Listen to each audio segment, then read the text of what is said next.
Hi, everyone, and welcome to another episode of The Production House, a CUTV podcast with your host, Kareen Joseph. And today, our special guest is Yasmeen. Hi. So, Yasmeen, tell us a bit about yourself. So pretty much I'm born in Paris, but raised mostly in Canada. I guess I'm 26, and I like writing stuff and nerding out about stuff, and that's pretty much my big thing. I've been around in Montreal for the past year and a half now. It's been a year, last couple of days, and it's pretty cool. And CUTV has been one of my highlights of moving from Montreal, so I find that pretty cool. So what would you say interested you in CUTV? It was just the need for community, the need to flex my creative skills. I have an interest in working in media, so I know that Montreal has a thriving culture, especially in the French language, but I was sure that there was an English equivalent as well. So I was looking for any opportunities to, craft my skills and make some connections, and then CUTV was the first thing that popped up. I was like, awesome, let's go take a look, and I've been here ever since last year. Can you tell us about your most recent project or projects? Yeah, of course. My most recent project right now would be editing for the dance, the hip-hop, the urban festival Queen's Creations. It's a 3-day dance event as part of Under Pressure, an independent urban arts festival. And I'm helping to touch on the final product with Agent Links, who is one of the co-organizers of the festival. It's basically like a 3-day festival promoting women in urban arts, such as dance, mural painting, and art in general. So that's one of my things that I'm really happy about. It's like a labor of love because it's about a year since we started it, but we're pretty much getting the finishing touches, and it's something that I find really good. Given your history with filmmaking, because I've seen some of the past projects that you've made. I know you did a concept video to promote composting. I've I've also seen you did a video for the peace walk that happened last year. I did that too, and actually. I also saw the footage for the Queen's Creations event. Did, yeah. So given all of that, so I know you've and we also we worked one together of one of the performance artists last year. We did documentation for some of her performances. We did, yeah. So I know you've done work both behind the camera and editing. What would you say is your favorite part about the medium, and what part brings you the most frustration? Truth be told, I consider myself a storyteller first and foremost. So for me, it's always like I have something to say, whatever it is. It doesn't have to be deep or even anything, but I just want to get it out there. So it's like the frustrating thing is really how to make it all come together so you can, have the story that you have in your head come out exactly as it is. Editing, for the most part, I feel it's not as frustrating, but it's more like time-consuming, and it's always a learning process. But as, you grow up and you juggle, real-life responsibilities with creative pursuits, it's always trying to find the time to learn and make yourself better that I find a little bit frustrating. Because, truth be told, editing is actually pretty fun, but sometimes it does take a lot of hours because you have to start every time you edit. You're always learning something different, and that's kind of like, it eats away at your time, and that's kind of the slightly more frustrating parts. The lack of time? Yeah, the lack of time. If I had all the time in the world, well, that would be different. We all got the same 24 hours in the day, so what can you do? That is true. Time management is something definitely. that I would like to learn, yeah. So, what would you say? Given the plethora of films and books and TV shows and works of literature that are available to us. Mm-hmm. Is there anything from those mediums that you take inspiration from, or that really strikes you that you like to apply into your own work? Oh yeah. I mean, it's actually interesting you bring that up because one of the people I follow on Twitter, his name is RJ Lackey. He's a writer for like web series and stuff. He's like the kind of person I want to be, like a prolific writer. And he was actually asked what his inspiration was for an application for what he was doing, and like when that it came up for me to think about that, it actually took me a while because it was like, wow, I have been watching and consuming so much media, especially in the last couple of years. I don't realize until now when, you know, I want to be involved in that field that like there's so much I can draw from, especially in the last couple of years. But if I can be honest, since I've had a lot of time to really stew over, I mean, my first thing will be anime. Like I grew up with that, and I've been influenced by, you know, its mature storytelling, and it's not afraid to take punches. Right. So it always feels like watching and consuming Japanese manga and anime certainly has me, you know, kind of like, I feel like it has me a slightly leg up because you know how they write, how they produce content with their audience's mind is different than how Western audiences, you know, often produce content. I mean, they both do it in different ways. They're both pros and cons. But for me, like, you know, reading manga, watching anime, it was always like, it's a significant part of my influence and how I think and how I produce media. But more on specific topics. Specifically, if I can be honest, the show that most people probably don't think about is Disney's Wizards of Waverly Place. It's been so long since I've seen that. Right? Well, you missed out, first of all. Like, I actually had a couple of years, I forgot, I'm 26 now, so, like, in my late teens, I like to joke, a couple of years of Arrested Development, where there was nothing good on TV, so I just started watching Disney reruns on...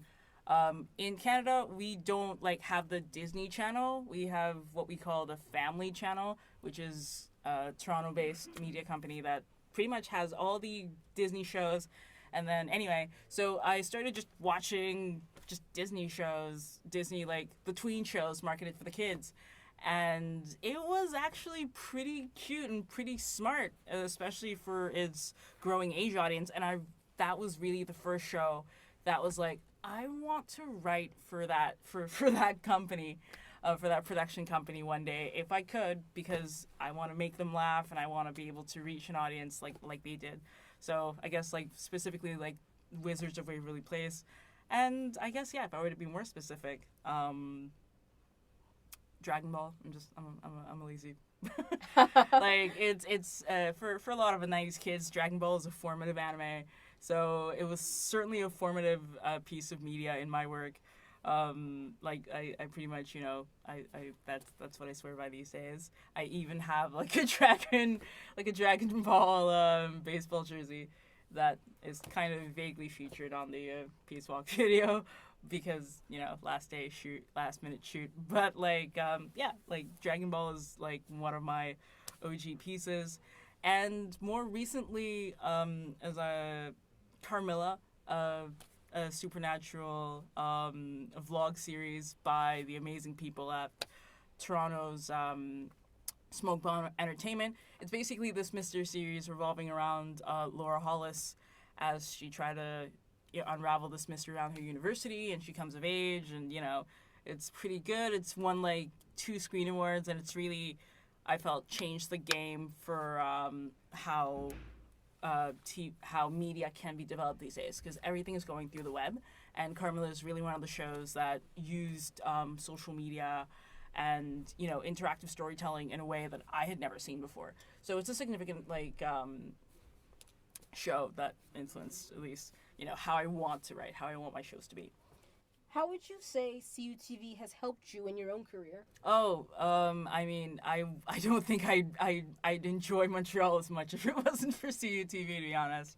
I mean, as I said, I came here, you know, just visiting family and stuff, and I needed an outlet to be creative because if I get a day job, it's not going to, pay the bill. It's going to pay the bills, but it's not going to pay my peace of mind. So CUTV, they help me by, just the basics, networking, finding off, fueling off ideas, and just reminding what I'm able to do. And actually, they're not the first community-based resource I'm familiar with. A reason I actually came specifically to CUTV was because I lived in Calgary for a little bit. That's Western Canada. And while I was there, I had a similar organization, NUTV, which is New University Television from the University of Calgary. Again, they're also pretty amazing. And they actually helped me. They really also helped me to jumpstart my career. And I actually wrote a bunch of scripts for them. And they helped me to get really involved. So I wanted to find that same sense of community when I was around here, and I'm going to be here long term, so CUTV definitely is a significant factor with its resources and its networking and its community. I'd actually like to talk about NUTV Sure. a little later. Yeah. Final question. What is one thing you hope to gain or feel like you have gained since joining CUTV? What I'd like to gain is not necessarily more experience, but it has been actually over a year since I've joined CUTV, and I have learned so much, and what I'd like to gain is a sense of giving back, because the community has already given me so much in ways that they couldn't even think. And I can't wait to eventually, give back my time and make more projects after I'm done with Queen's Creation. So I feel like you guys have given me so much experience, so much community, and I can't wait to give back and make my own stuff and plug the people that help me more. So that's great. Thanks. So Yasmeen, at this time I'd like to open the floor to let you. We get to talk about whatever we want. Okay. So I'd like to go back to NUTV. Yeah, so sure. For our audience, one of the shows that you introduced me to. You're gonna have to help me out for a second. I'm blanking on the name. It's this superhero show. Yeah, I mean the good news is I'm just gonna make it easier for you. It's called Awake. Thank you. Yes. You're welcome. Yeah. Awake. So Yasmeen, did you have any direct did you work on that particular show? I did. If I can be honest, NUTV, as much as I love CUTV, the advantage of being at CUTV is in Montreal has a DIY aspect. So that is especially important to CUTV because you have your equipment, you're in charge of your own projects, and NUTV because it's more streamlined. How it actually works is you come in, you have, at least when I was volunteering there, you have a more streamlined aspect. So every time you came in, you kind of felt you were into a writer's room, and you have a production meeting, and you have an idea of what was worked on. When I got there, Awake was about, I think, at the end of season 1, and it was the show that was okay, you guys are a bit okay, but it's that show that made me want to actually join in and be okay, I'll be a part of this community. So I actually wrote an episode for season 2, and it was really one of my first experiences in what would technically be a writer's room in one of the big sets, where you got together, you had an outline for a show, you had a deadline for writing it, and then you actually had your script in front of the actors themselves. So I liked that participation and that consistency. And then afterwards, I was also involved in another series for NUTV called The Group, which is more of a everyday drama about a group of students working on an assignment. And again, I had another experience in networking, building on deadlines, and it was just really fun. So I really felt like I learned a lot. So so going back to Awake one more time, so you said you wrote an episode I did, for season 2, and I had the opportunity to watch all the episodes, or at least all the episodes that I think were within the series. So would you, for the audience, without spoiling anything, when you start a story, you have your initial protagonist, but after a few episodes, the focus shifts from one character to another. So when that focus shifts to the other character, is that when the season 2 kicks off? No. So, Awake, as a quick idea, as a quick blurb, it's about a superhero series about a girl who gets superpowers after, staying awake for a couple of hours. Right. So it's actually that same character just having a different adventure. So season 1 really focused on like fighting some local villains, and then season 2 focused on Awake herself as she deals with the consequences of getting these new powers and facing more internal crises. So I guess you could say that the protagonist does shift, but it's not in the sense of, it's still that same protagonist, it's just the conflicts have changed. So it's less of an external conflict and more of an internal conflict, especially in season 2. So aside from the Queen's Creations video, you're also working on a screenplay. It's about these 2 girls trying to make something of themselves. It's called Jeanne de Montréal. It's basically my pitch on the whole buddy comedy thing with a historical twist. 2 girls trying to make something of themselves. One is, from our time, 21st century. The other just happens to be a 13th century, warrior maiden who saved France from the English. And, they're just trying to make something of themselves, and, learn from life, friends, and somehow each other. So it's currently, like, in the pilot stages, and it's kind of, like, being fleshed out and being redrafted, and like it's coming up there. Can we say who the 13th century maiden is? Is that a secret? It's Joan of Arc. That's a good point. It's Joan of Arc. Or it's in English. It's Joan of Arc. Technically, it's Jeanne d'Arc, as she is technically called historically, the historical figure who saved France from the English in the Middle Ages. The original concept was like, what if I had Brienne of Tarth from Game of Thrones, like, in the real world? What would that be like? And then, of course, mixed in with Mom was like, you need to work. You're not being productive enough. I was like, okay, fine. I had come up with the concept. I originally even called it, I think, I Dream of Jeannie or something, or just something really silly or catchy.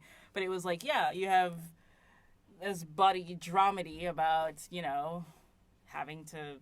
everyday situations with, Grumpy and Perky. So Perky, of course, is like a fish out of water, blah, blah, blah, She's 519 years old. We don't know why she's here, but she's here. And then, you rescued her, so you have to take care of her. So it's Joan of Arc. So it's Victoria, or Vic, as she likes to be called, taking care of Jeanne in modern day Montreal and trying to make something of themselves after their glory days. It's very interesting. Thanks. I want to see that. It's, as I said, it's in the pitching stage. It's in the writing stage. It's not even on the pitching stages. I would love to have it pitched around, but for now, I mean, that's the thing. I don't even know how it's going to come out, because we did mention there are so many mediums for stories to be told. Right. And sometimes you're at the stage of wanting to just get it out there. Even like a podcast that was called Alex Inc. was adapted into TV very recently, played by Zach Braff. It wasn't renewed after a season, spoiler. But it was still something that people like to try. Heck, even the X-Men series, Logan, of course, which was, Wolverine, everyone, one of the more popular characters, also had a recent podcast diving into his lore from, I believe it's called Wolverine the Long Night, don't quote me on that, but basically look up X-Men podcast. It's doing amazing. So it's like I'm always thinking about how I want the series to be released. I'm always, you could go the classic way, or you can go, it might be released into an audio series. I don't know, but it's coming out. I'm molding it, so. We are both open about our love for anime, movies, and basically all things nerdy. That's right. And while we are not the only ones here at CUTV who are open about all things nerdy, we both love to talk about we seem to be the nerdy things somehow. Quite frequently whenever we see each other here at the station. That is true, yeah. So, would you be down to talk about the most recent nerdy thing we had to watch? Well, we didn't have to, but we chose to watch last week. Yes, I would definitely be down.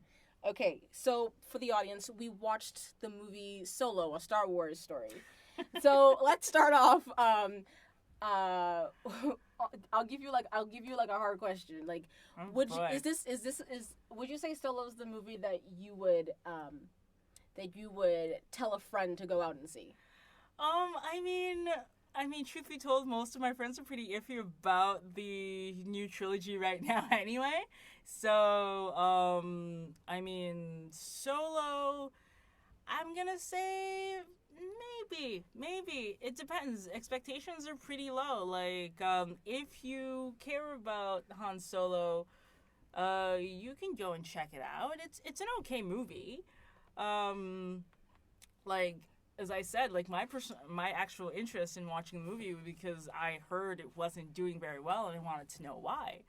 And then I watched it and I kind of see why. But, every movie, every piece of film has different expectations to everyone that's watching it. Mine weren't, like when I was watching it directly, I had vacillating feelings. And there are many outlets, having their own opinions and having their own takes on it, and, they're still valid. But, like, overall, would I spend $13-ish for Solo? No. But I don't regret trying it. I don't regret going to see it. Wow, that was the most spoiler-free review I have ever heard. I tried, but I'm gonna spoil a few things. Okay. So for the audience, if you don't want to be spoiled, like skip ahead in the podcast. Yep. So for me, when I come into a story, whether or not the characters have been previously established, or if it's you have to lay the foundation from the ground up, there is one particular thing that I specifically need to make a story feel complete. Mm-hmm. And that's basically, I believe it's called Chekhov's gun. Oh, yeah, of course. I guess Chekhov's gun or Chekhoving. Like, TV Tropes basically has an entire section on Chekhoving, but it's set up and payoff. Yeah, you set something up in the first act and it pays off in the second act. So for those that have seen Solo, or for those that don't care for spoilers, I would say in the second scene of the film, which is where Solo and the love interest character, at this point they've air quote escaped their pursuers. Yeah. In the base. Yeah. And they're just about to they're about to be home free, and the love interest gets captured, and Solo has to move off on his own, and so right after that, he decides to join the Imperial Navy. The Imperial Navy to become a pilot. Everyone is the internet is just eye rolling at that scene because they're like, really? That's how he got his last name? Really? Well, that's not the part that I had issue with, because that was meant to be a setup. But here's the thing. There's no payoff for that, because two things happen. Mm-hmm. That there are two things happen. Well, there's one thing that happens that makes the quote unquote payoff fall flat, and that's as soon as that scene's over and he goes to his quote unquote first day of training, we cut to 3 years later. Yeah, truth be told, the setup was I want to be a pilot, blah, blah, blah. That wasn't the issue where I had. It was more of the setup for, like, I guess what they were trying to do is, because in the original trilogy, Han, like, you know, the character of Han is a smuggler, a rogue, blah, blah, blah, wah, wah, wah. And Harrison Ford is amazing, etc., etc., etc. Now, Alden, I apologize if I say his name wrong, Mr. Eidenreich, you know, had a job. Actors have a job, and they most of the time they do it well if they're directed to do well. I never actually blame the actors, so I'm just mentioning that, like, you know, he had a job, he did it fine. But the fact that, yeah, we kind of see him cut off 3 years later, I don't think, like, the war scene did not add anything, I guess, other than introducing the smugglers, the Tobias Beckett and company. So well, I found that scene to be quite interesting, especially because the commanding officer of Han's team is like, there's like this, like, they're all being like fired upon, and the captain's like, everyone follow me, and he gets blown up, like he gets he gets blown, and then this other character who ends up being the leader of the smugglers that we are introduced to later. Who were introduced to later. He asked the question, "Who's the commanding officer here?" And one of the guys says, "You, sir." And the camera pans down to his number of is our imperial number. Yeah, like Insignia? yeah. And it's meant to be like, oh, okay, it's meant to be like there for a cheap laugh. It's like, oh, okay, yeah, he's the one in charge. But you see, that's not what my issue was. The real issue that I take where the setup falls flat with Han joining the Imperial Army is later on in the movie when they have to do the what's the move that the Kessel Run? The Kessel Run, yes. So Han and company, they have to do the Kessel Run. Mm-hmm. For the record, I thought that scene was awesome. It was. But right before they try to leave the planet for the first time, you have a giant Star Destroyer in front of the main entrance. And Han says, and I might be misquoting here, it's been about a week since I've seen the film, oh, I've been with these guys. They're not gonna chase after like a little like a tiny ship with the unrefined materials, mm-hmm. And the exact opposite happens. they do send out a bunch of ships to go after them, and the reason why it fails is because, one, it would have been so much more stronger if we did see Han actually in training. Like, if we actually saw him disobey orders and get kicked out. Yeah, that's true. I never felt that Han was, actually, if I can be honest, like, Einrich Han was he was never really roguish, or, not roguish, but in the sense of, he says that he's a bad person, but I never felt him doing anything specifically, like, bad in this movie, like... Right.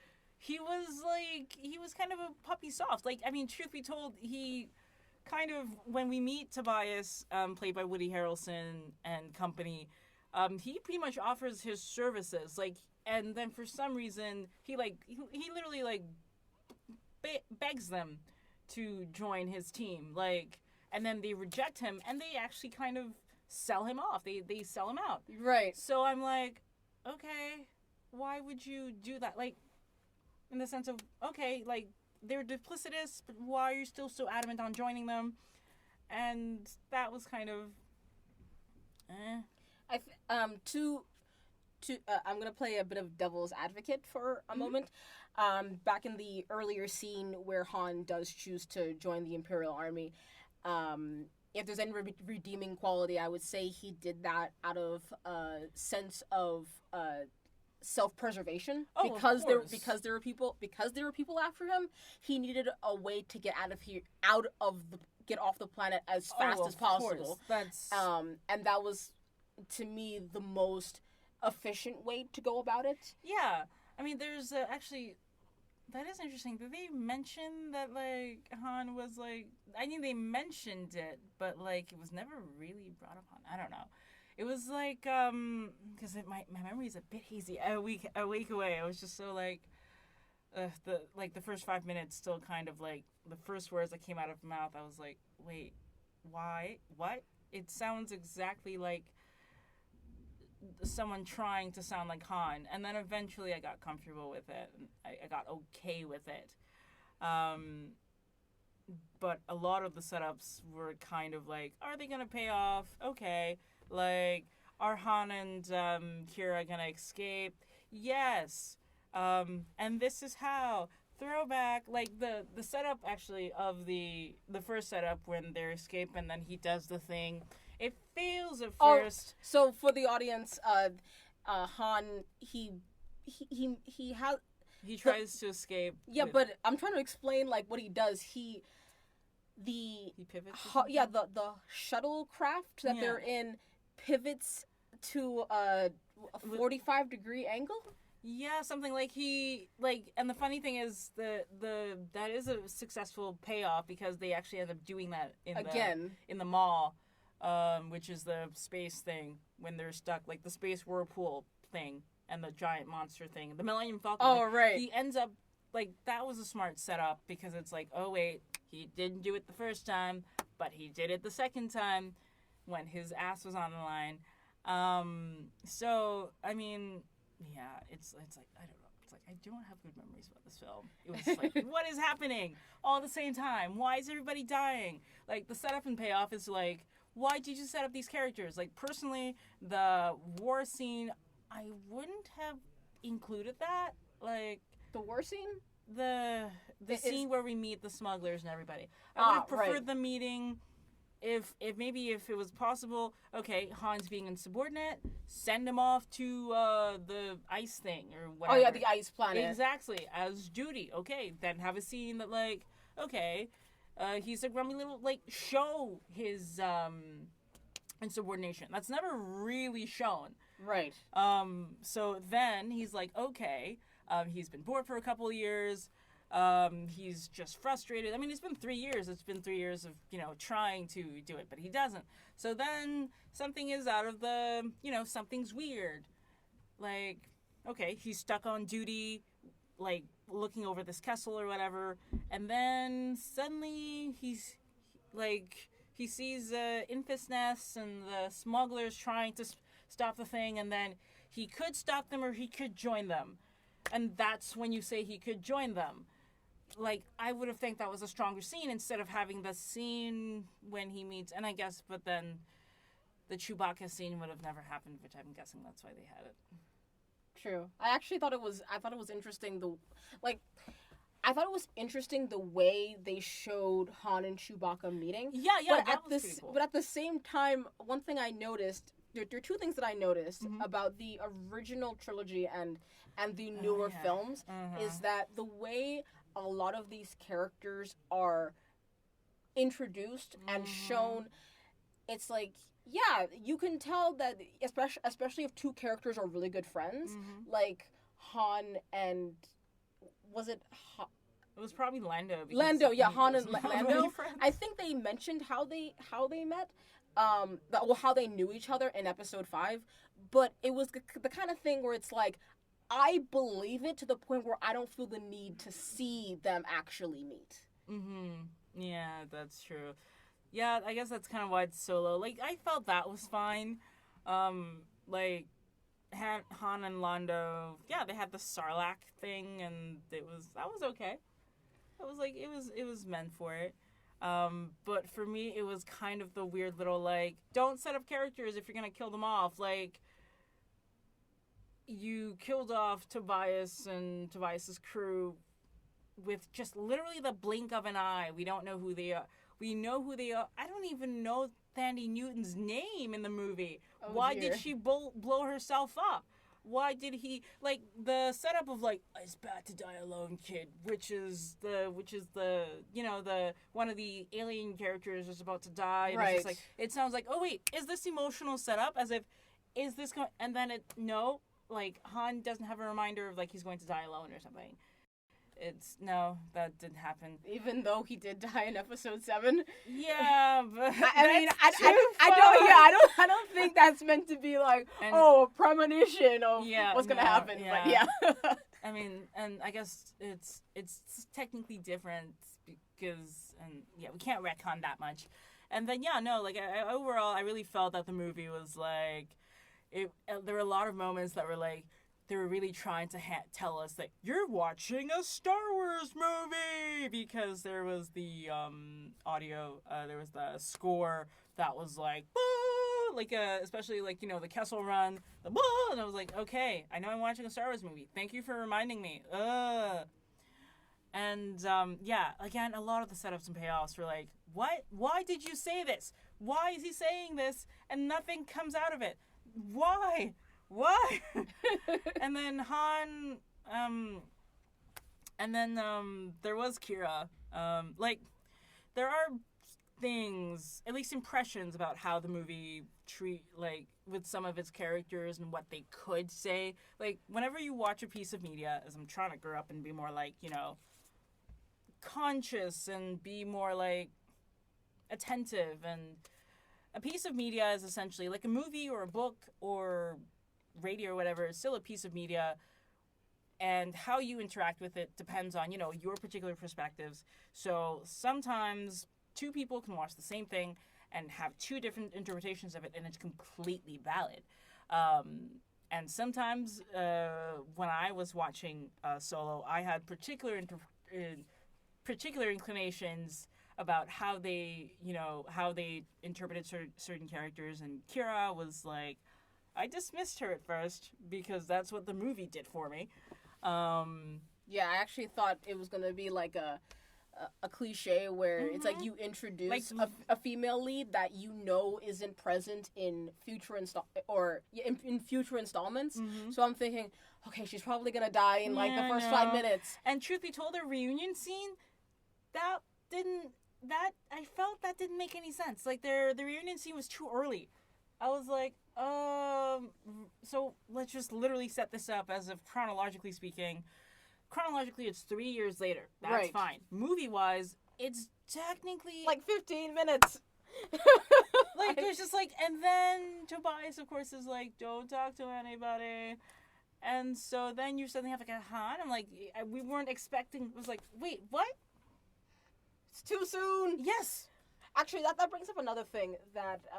the pacing is kind of yeah, that's the other thing I wanted to bring up, was the pacing. And it's not just this film specifically, but because we're talking about this film, I will use Solo as an example. I've noticed lately, with more modern films, is that the pacing is a lot faster than older films. Generally speaking.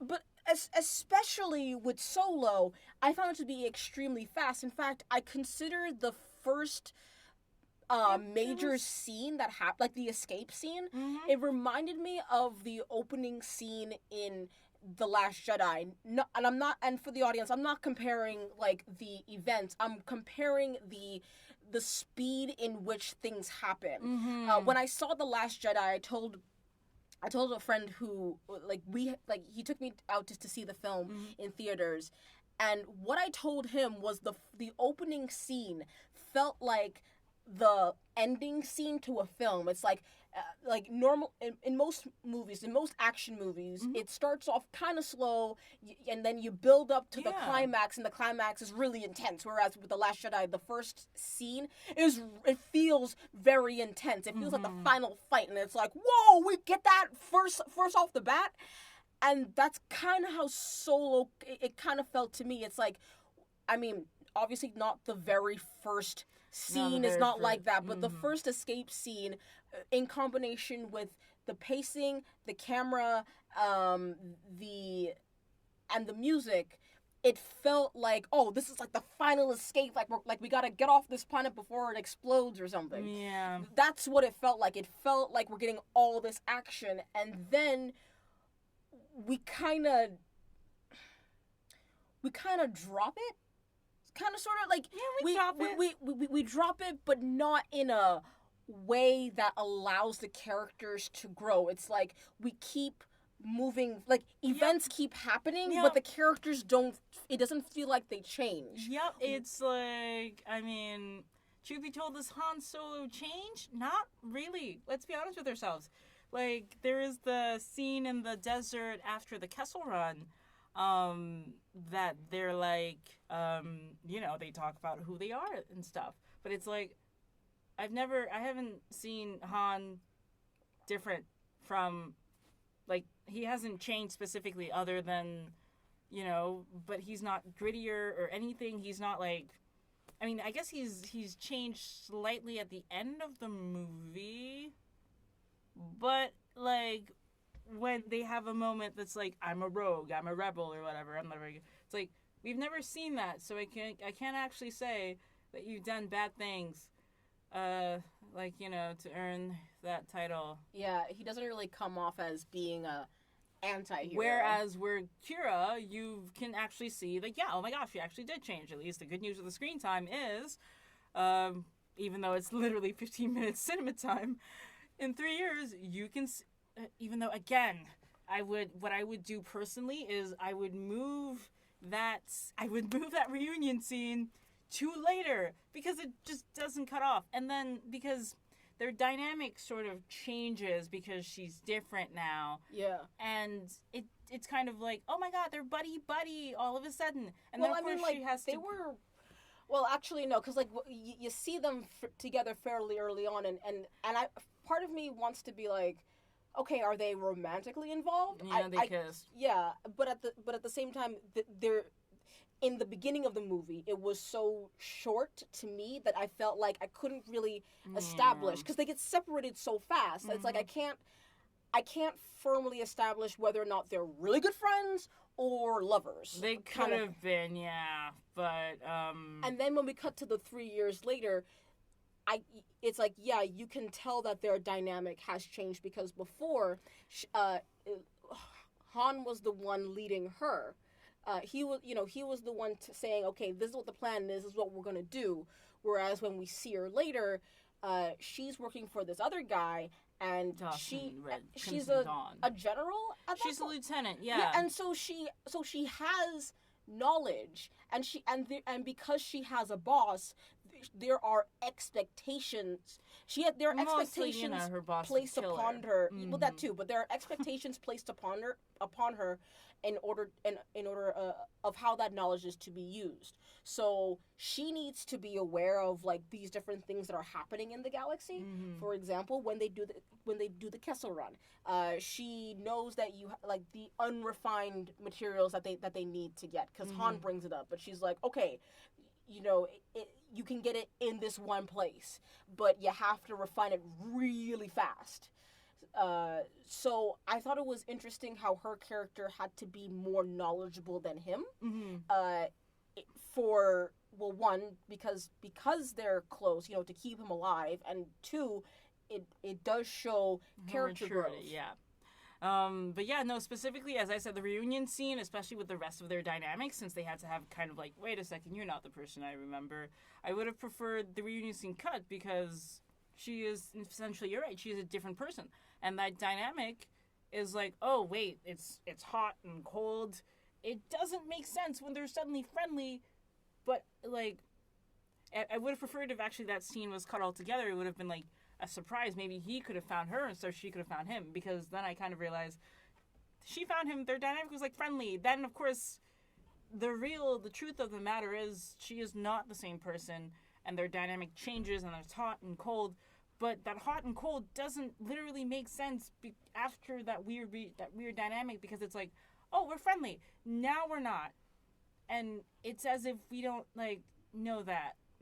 So that was like, I don't know you anymore. Yeah, I would have, like, cut that off and being like, okay, so since you are different, okay, I'll accept it. And then I would have preferred trying to fight to reclaim their dynamic, as opposed to her being suddenly friendly all of a sudden. Like, that is actually kind of weird, to be honest. Or at the very least, if they actually did have to end up fighting each other, and like if there was like an actual, but then if there was like an actual betrayal, like that truth that it was implied. That was direct, because I feel like if she ended up betraying him, then I feel like that would have really. I mean, she did, but not directly. Yeah. I wouldn't say there was a direct betrayal. There's no clear evidence, at least from Han's perspective, that she has done anything wrong. Because he hasn't witnessed anything.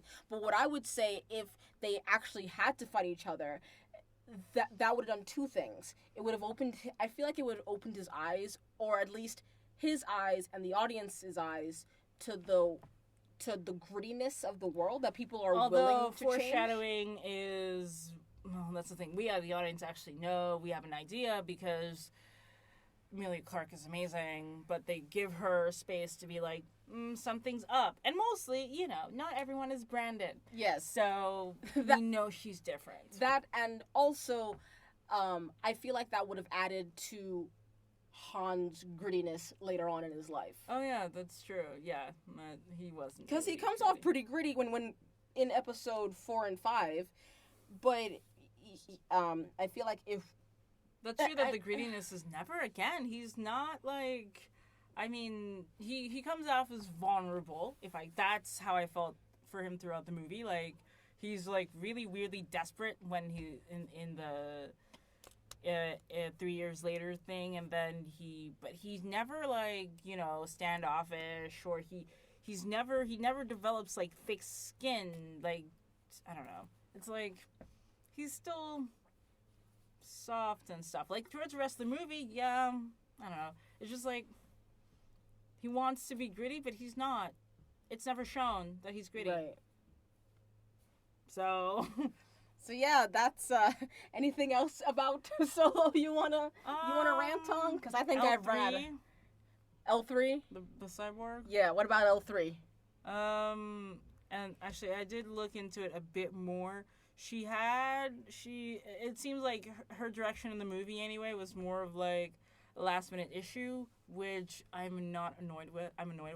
I liked her at first, and then I vacillated because I felt the movie kind of like was using her to, like, give its opinion on issues of independence and empowerment and stuff, and then how she died was actually kind of screwed up because she instigates an insurrection. She creates an insurrection and loses her life in that insurrection. So sometimes I interpreted that scene and be like, oh, wait a second, did she? It's like, oh, it's your fault. You pay the price for independence. So, haha. So I kind of felt that's kind of how they were treating her. But again, it's my interpretation. And not to mention, while I'm talking about Phoebe Waller-Bridge, I gotta watch Killing Eve. Killing Eve sounds like an amazing show. It's BBC America, about a cat and mouse game between a sociopath serial killer and the detective or the forensic investigator who's like fascinated by her. So it's on my feed. I'm gonna go take a look, and then Phoebe Waller-Bridge is like creating the show, and it looks really good. Well, Yasmeen, yep. Thank you so much for coming on and nerding out with me about Star Wars. And thank you for having me on the show. So if you like this episode and you'd like to hear more, you can follow me on my YouTube channel and on Twitter and Instagram. You can also follow the CUTV Facebook and Instagram. And Yasmeen, do you have any particular social media you'd like to shout out? I do not yet. I guess if you're on Twitter, you can follow me at Suzanne Helen James. I'm on Instagram as cute little spaz. But I guess like for right now, none of those really. Just follow Corinne at CUTV. Follow them. So again, Yasmeen, thank you so much. Of course, thank you for inviting me. I'm happy to be here. Okay, guys, see you next time. Bye. Bye.